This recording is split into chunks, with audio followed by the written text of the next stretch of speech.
The readings for Tuesday, May 30th. The epistle reading is from the Acts of the Apostles, chapter 21, verses 26 through 32. Then Paul took the men, and the next day, having been purified with them, entered the temple to announce the expiration of the days of purification, at which time an offering should be made for each one of them.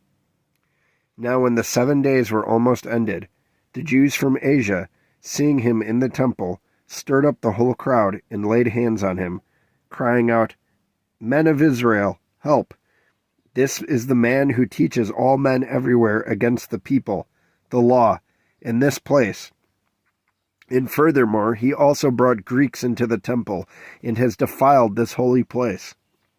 For they had previously seen Trophimus the Ephesian with him in the city, whom they supposed that Paul had brought into the temple. And all the city was disturbed, and the people ran together, seized Paul, and dragged him out of the temple, and immediately the doors were shut. Now, as they were seeking to kill him, news came to the commander of the garrison that all Jerusalem was in an uproar. He immediately took soldiers and centurions and ran down to them. And when they saw the commander of the soldiers, they stopped beating Paul. All right. Some footnotes from the Orthodox Study Bible. For verse 28, for a Gentile to enter prohibited precincts of the temple area was a serious offense, punishable by death. And for verse 31, since Jerusalem is under Roman occupation, disturbances like this were held in check here by the Roman commander. The Gospel reading is from the book of John, chapter 16, verses 2 through 13. They will put you out of the synagogues. Yes, the time is coming that whoever kills you will think that he offers God service. And these things they will do to you, because they have not known the Father nor me. But these things I have told you, that when the time comes you may remember the things that I told you of them. And these things I did not say to you at the beginning, because I was with you. But now go away to him who sent me, and none of you asks me, "Where are you going?"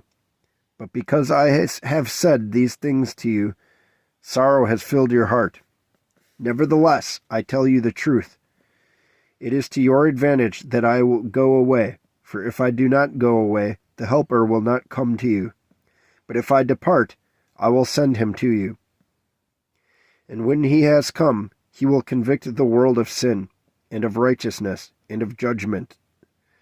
Of sin, because they do not believe in me. Of righteousness, because I go to my Father, and you see me no more. Of judgment, because the ruler of this world is judged. I have many things to say to you, but you cannot bear them now. However, when he, the Spirit of truth, has come, he will guide you into all truth.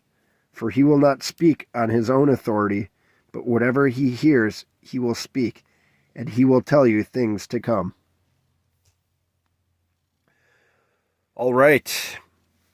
Some footnotes now from the Orthodox Study Bible.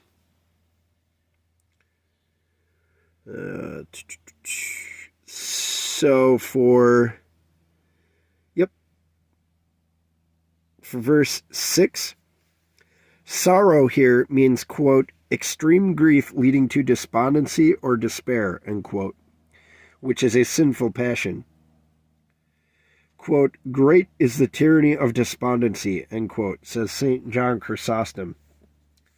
This sin is constantly referred to in the writings of the Desert Fathers.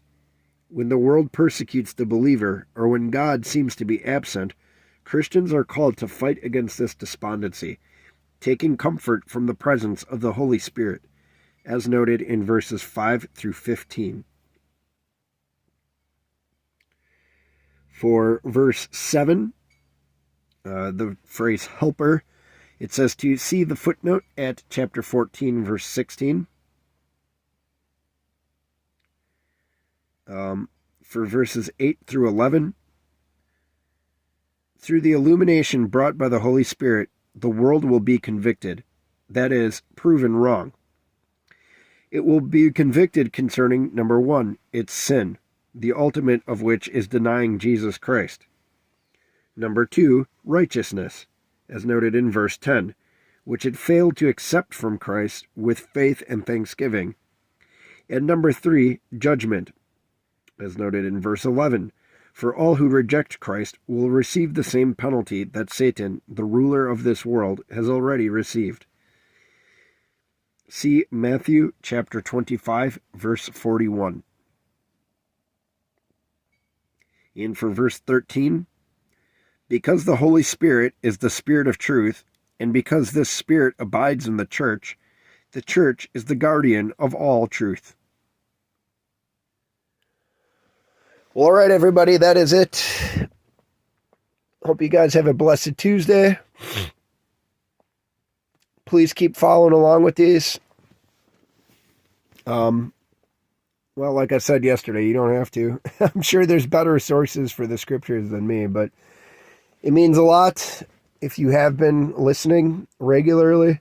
And please keep me a sinner in your prayer list. I would very much be thankful. Take care.